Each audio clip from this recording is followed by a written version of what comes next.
오늘 본문은 우리의 삶에서 교훈을 남겨주는 아주 특별한 사건에 대해서 이야기하고 있습니다.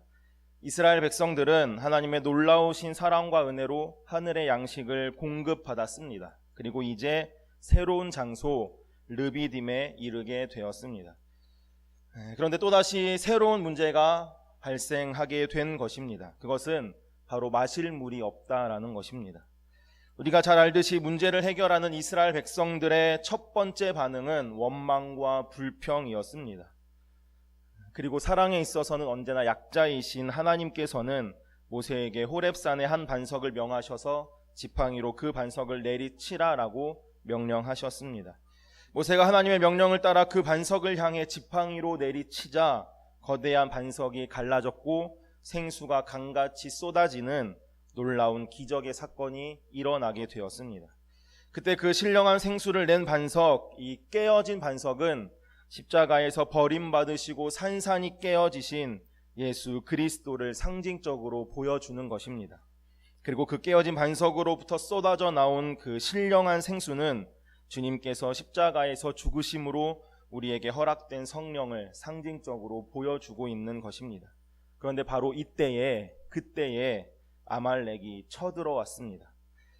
르비딤에서 생수를 마신 직후에 이스라엘은 첫 번째 전쟁을 치르게 되는 것입니다.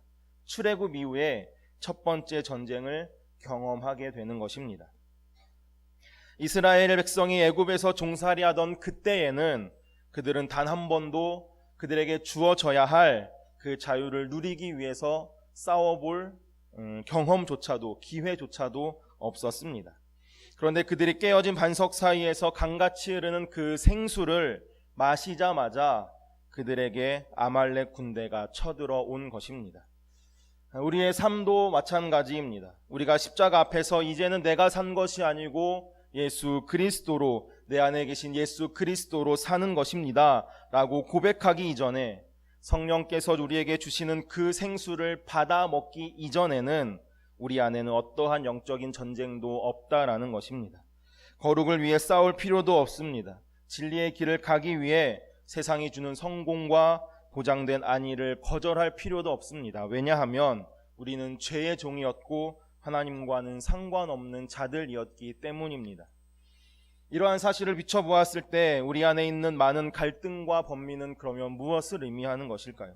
그것은 우리에게 믿음이 요구되는 사실과 동시에 우리는 하나님의 자녀, 하나님의 사람이라는 사실입니다. 그 사실을 믿으십니까? 그렇지 않고는 우리가 갈등할 이유도, 그리고 우리가 싸워야 할 이유도 단 하나도 없다라는 것입니다. 평안한 삶을 살고 계십니까?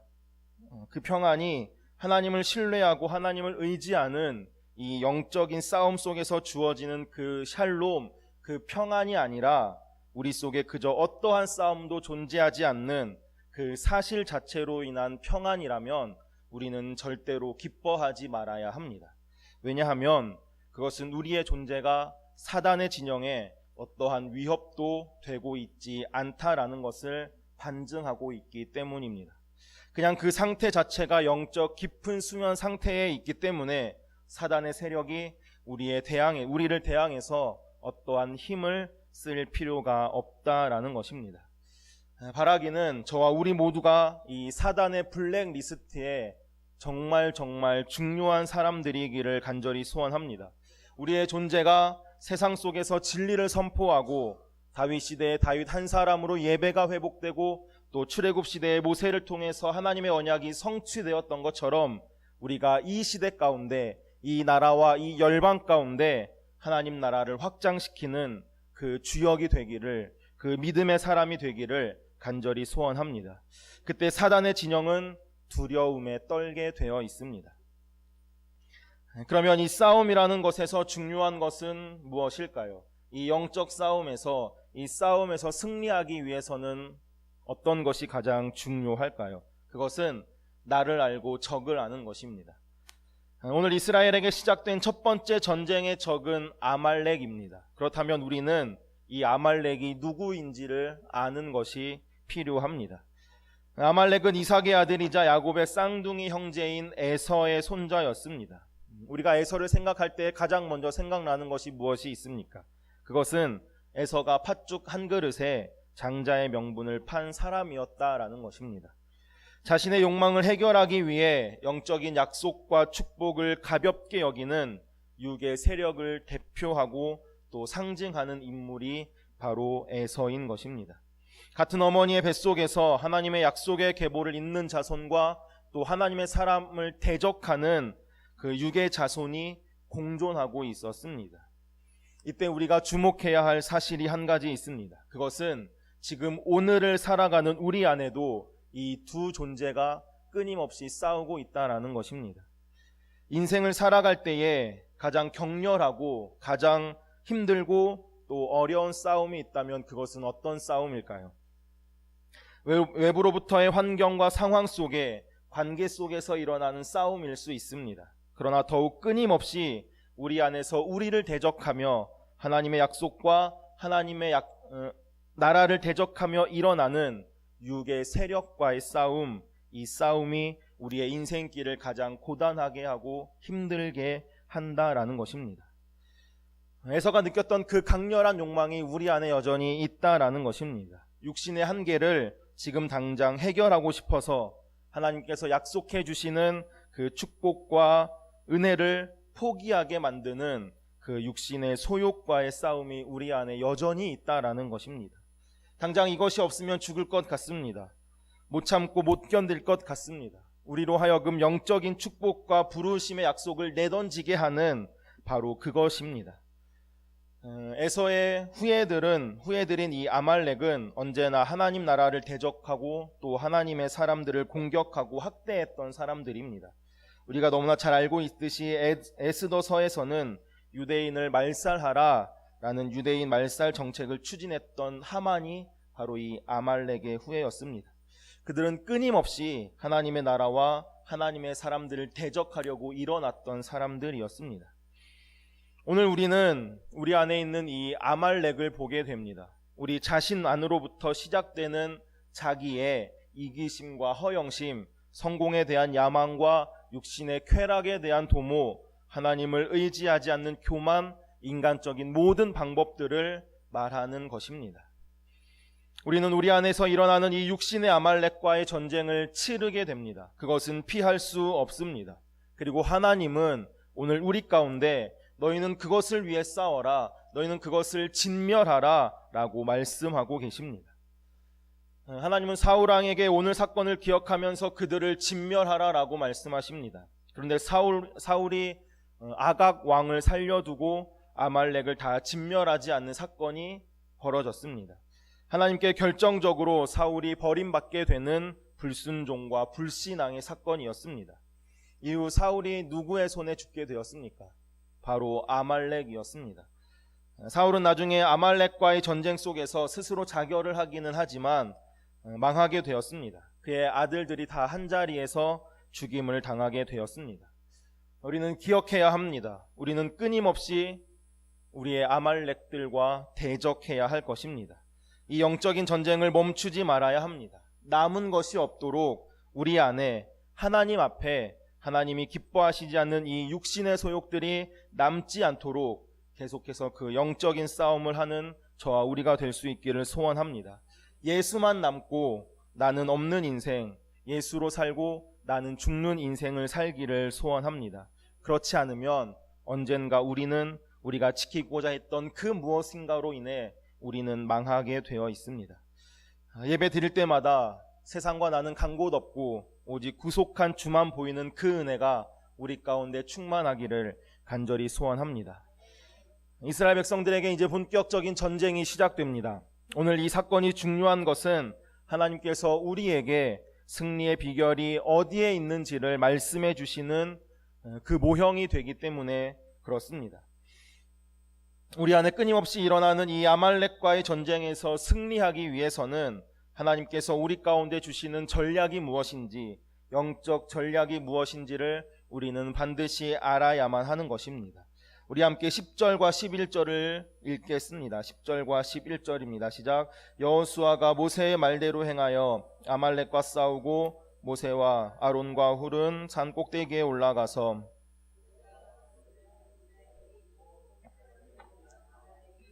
아멘. 굉장히 특이한 싸움입니다. 그리고 아주 중요한 전략이 이 안에 있습니다. 이것이 바로 하나님 나라의 전략인 것입니다. 우리는 이 싸움의 승패가 치열한 전쟁의 그 한복판이 아닌 산 위에 들려진 모세의 손에 있다라는 사실을 기억해야 합니다. 손이라는 것은 인간의 사역을 의미합니다. 인간은 그 손으로 자기가 할 수 있는 것들을 생각하고 도모합니다. 그런데 이 중요한 때에 이스라엘의 최고의 수장이었던 모세가 어떤 군사 작전을 지휘한 것이 아닙니다. 다른 전략을 준비한 것이 아닙니다. 그저 높은 산 꼭대기에 올라가서 하늘을 향하여 그의 손을 들고 있었던 것입니다. 이것이 의미하는 것이 무엇입니까? 그가 할 수 있는 최선은 기도하는 일이라는 것입니다. 너무 원론적인 이야기라고 생각되십니까? 기본기가 강한 사람이 가장 멀리 가고 또 높이 가게 되어 있습니다. 우리의 최선은 하나님을 의지하고 주님 앞에 기도하는 것입니다. 그것이 우리 싸움의 승패를 결정하는 본질이고 또 승리의 비결인 것입니다. 기도의 현장에서의 승리가 우리 현실 세계의 승리를 이끌게 될 것입니다. 보이지 않는 세계가 보이는 세계를 지배하는 것입니다. 제가 어릴 때에 오락실에서 참 많이 하던 게임이 있습니다. 혹시 아시는지 모르겠지만 스트리트 파이터라는 게임이 있습니다. 들어보셨나요? 네, 엄청 재미있습니다. 제가 어릴 때 참 많이 오락실에서 선풍적인 인기를 끌었던 게임인데요. 그 게임에서 싸움을 하는 것이 류, 켄, 춘리 같은 캐릭터들이 아닙니다. 물론 캐릭터들끼리의 싸움이지만 그 게임의 그 싸움의 승패의 이유는 링 밖에서 싸우는 존재에 있다라는 것입니다. 게임 밖에서 싸우고 있는 그 어떤 사람에 의해서 이 캐릭터들의 승패가 달려 있다라는 것입니다. 그들의 싸움의 기술과 에너지는 그들 자신이 아닌 외부의 힘에 의해서 결정된다라는 것입니다. 우리의 인생 또한 마찬가지입니다. 우리가 싸우는 모든 영적인 싸움의 이김은 치열해 보이는 그 현실 세계에서의 전쟁이 아니라, 전쟁의 현장이 아니라 외부의 힘, 즉 하나님에게 있다라는 것입니다. 우리의 기도, 우리가 하나님의 보좌 앞에 나간 산 위에 그 기도에 영적인 싸움의 승패가 달려 있다라는 것입니다. 이 싸움의 현장과 보이지 않는 세계의 힘을 연결하는 것이 바로 기도입니다. 무궁한 하늘의 능력과 지혜와 전략이 존재합니다. 그런데 그것이 현실 세계 가운데 영향력을 미치기 위해서는 연결되는 무엇인가가 필요한데 그것이 바로 기도다라고 하나님은 우리 가운데 말씀하고 계시다라는 것입니다. 바라기는 우리의 인생이 기도하는 인생이기를 원합니다. 우리가 기도할 때 하나님은 일하십니다. 그래서 본문 14절에 내가 아말렉을 없이 하였다라는 하나님의 선언에 모세와 이스라엘은 아무 말도 하지 않았습니다. 제가 한 것입니다. 우리의 업적입니다. 라고 말할 수 없었습니다. 그저 제단을 쌓았습니다. 하나님의 일하심을 하나님께서 하셨음을 인정하고 있는 것입니다. 사실 이 무장한 아말렉과의 전쟁은 이스라엘에게 있어서는 승산이 없는 싸움이었습니다. 게임 자체가 되지 않는 싸움이었던 것입니다. 이들은 출애굽한 지 100일도 채 되지 않았습니다. 440년 동안 애굽에서 볏짚을 주워다가 발로 밟아서 벽돌을 만들던 그런 노예 생활을 하던 사람들이었습니다. 군사훈련을 단 한 번도 받아본 적이 없는 사람들이었습니다. 인간적인 관점에서 본다면 이것은 명백하게 지는 게임입니다. 지는 전쟁입니다. 그렇다면 하나님께서 이 사건을 우리 인생 속에 중요한 모형으로 주시고 왜 하나님은 우리에게 이러한 전략을 주시는 것일까요? 이스라엘 백성들에게 광야에서 이 전쟁에 이길 수 있도록 군사훈련을 시키실 수도 있었고 뭔가 그들을 무장시키실 수도 있었는데 말입니다. 그것은 우리 인생의 이김이 우리가 아닌 하나님께 있음을 보여주시기 위함입니다. 사람들이 자기 인생에서 어떠한 일의 승패와 승산을 계산할 때 잘 고려하지 않는 것이 하나 있습니다. 그것은 하나님의 개입하심입니다. 하나님의 일하심입니다. 우리의 삶은 우리가 가지고 있는 자원만으로는 결코 가능하지가 않습니다. 하나님께서 함께 하시지 않으면, 하나님께서 일하시지 않으면 우리가 가진 것이 많고 경험이 많고 경력이 풍부해도 그것은 아무것도 아닙니다. 그러나 적은 자원을 가지고 있을지라도 그곳에 하나님께서 개입하시고 일하신다면 그것은 그 누구도 막을 수가 없습니다. 지금까지의 이스라엘 백성의 삶의 방식은 원망과 불평이었습니다. 그런데 오늘은 아말렉이 쳐들어왔음에도 불구하고 원망하지 않습니다. 왜 그랬을까요? 그것은 자신들이 해결할 수 있을 것이라고 생각했기 때문입니다. 싸워서 이길 수 있을 것이라고 생각했기 때문입니다. 그런데 아닙니다. 이길 수 있을 것 같은데 집니다. 충분히 할 수 있을 것 같은데 되지를 않습니다. 모세가 손을 들고 기도하면 그때 승리합니다. 내 생각에 할 수 있을 것 같은데 그것에도 하나님께서 함께하지 않으시면 결코 할 수가 없습니다. 내 경험에 충분히 이길 수 있을 것 같은데 하나님의 일하심이, 하나님의 개입하심이 없으면 결코 이룰 수가 없습니다. 그래서 하나님 앞에 손을 들라라는 것입니다. 손을 든다라는 것은 나는 할 수 없습니다. 나는 안 됩니다. 그러니 하나님 일하십시오. 하나님 함께하여 주십시오. 인정하는 것입니다. 하나님의 일하심을 바라보는 것입니다. 그때 하나님은 승리케 하십니다. 우리 15절을 함께 읽으시겠습니다. 15절입니다. 시작. 모세가 제단을 쌓고 그 이름을, 한 번 더 읽으시겠습니다. 모세가 제단을 쌓고 그 이름을 여호와 니시라 하고. 대표성의 원리라는 것이 있습니다. 축구 국가대표팀이 월드컵이나 국가대항전에서 승리하게 되면 대한민국이 이긴 것입니다. 우리가 이겼다라고 말을 합니다. 아폴로 13호가 달에 착륙했을 때 착륙하면서 미국 국기를 꽂았습니다. 그러면 미국이 달에 간 것입니다. 이것이 바로 대표성의 원리입니다. 경기는 선수들이 뛰지만 승리는 우리나라 모두의 것입니다. 달에 간 사람은 몇 사람이지만 미국 전체가 달에 간 것입니다. 마찬가지입니다. 오늘 하나님께서 우리 가운데 여호와 니시라고 말씀하십니다. 이것은 예수 그리스도께서 승리하신 그 이김이 곧 우리의 승리, 우리의 이김이라는 것입니다. 예수님께서 정복하신 그 죄와 사망의 권세를 우리도 정복했다라는 예수 그리스도의 선언인 것입니다. 우리가 아직 싸워보지 않은 전쟁에서 이겼다라고 말하고 우리가 아직 다 싸워 점령하지 않은 그 영적인 전쟁 속에서 내가 이 모든 것을 정복했다라고 말할 수 있는 근거는 우리의 깃발 되시는 예수 그리스도께서 모든 권세를 이기시고 이미 정복하셨기 때문입니다. 그렇다면 우리에게 필요한 것은 무엇일까요? 그분에게 속하는 것입니다. 우리의 싸움의 승리는 그분 안에 있음을 고백하는 것입니다. 우리 성도님들의 소속은 어디이십니까? 누구 안에 거하고 계십니까? 우리가 그라운드를 누비고 심장이 터지도록 뛰면서 공을 차지 않아도 우리를 대표하는 그 사람이 승리하면 그에게 소속되어 있는 우리의 인생도 승리의 메달을 얻게 될 것입니다. 월드컵에서 벤치를 지키던 그 후보 선수들도 모두 다 군 면제를 받았습니다. 이 은총의 혜택은 무엇입니까? 속하는 것입니다. 예수님께서 승리의 깃발을 꽂으신 모든 것에 우리의 승리가 있습니다. 모세는 그의 손을 높이 들었던 그 산 위에 제단을 쌓았습니다. 제단이 세워졌다라는 것은 희생 제물 역시 또한 필요함을 의미합니다. 산 위에 제단, 그리고 그 위에 제물, 그리고 그곳에 높이 들렸던 두 팔, 무엇이 떠오르십니까? 십자가 그 승리의 깃발 아래 우리의 생명이 있습니다. 우리의 소망이 그곳에 있습니다. 그렇기 때문에 우리는 담대하게 이렇게 말할 수 있습니다. 승리는 우리의 것입니다. 주님은 나의 승리의 깃발이 되십니다. 나는 주님 안에 속해 있습니다. 이러한 고백이 우리의 삶에 넘쳐나기를 간절히 소원합니다. 그때 승리하신 예수 그리스도께서 모든 곳에 우리의 승리도 함께 세워지게 될 것입니다.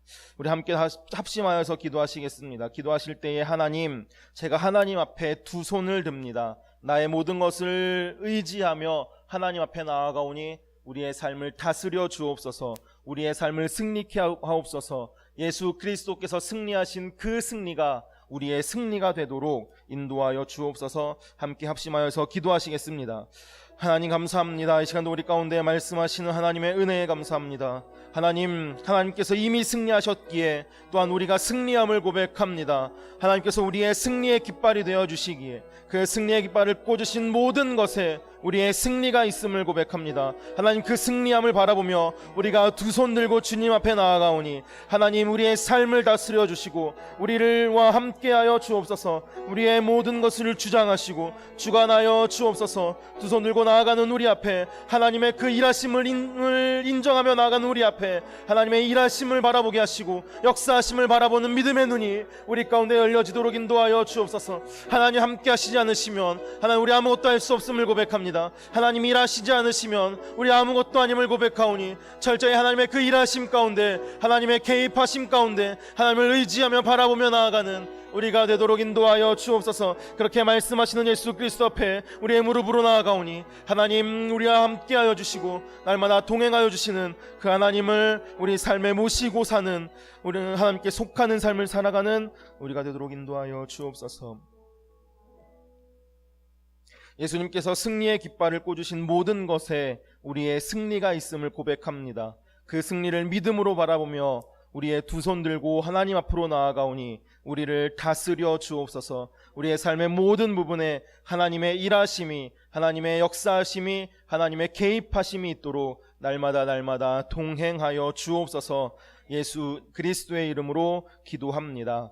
아멘. 우리가 이 시간 다 같이 함께 일어나셔서 결단의 찬양, 두 손 들고 찬양합니다. 함께 찬양하시겠습니다. 찬양하실 때 하나님, 내가 하나님 앞에 두 손 드오니 나를 다스려 주옵소서, 개입하여 주옵소서. 그런 마음으로 우리 함께 두 손 들고 찬양하시겠습니다.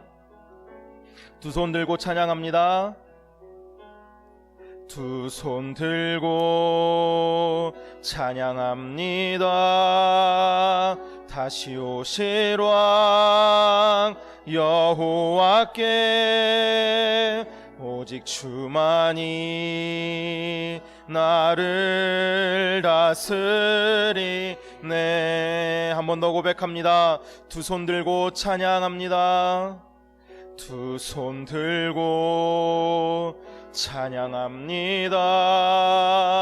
다시 오실 왕 오직 주만이 나를 다스리네. 나 주님만을 섬기리, 나 주님만을 섬기리. 헛된 마음 버리고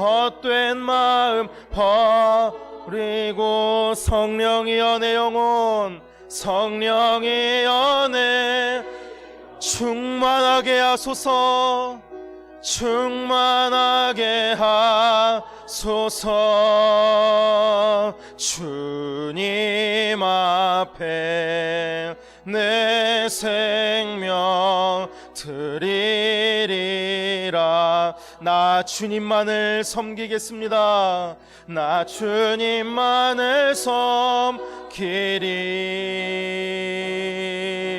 헛된 마음 버리고 성령이여 내 영혼 충만하게 하소서. 주님 앞에 내 생명 드리리라.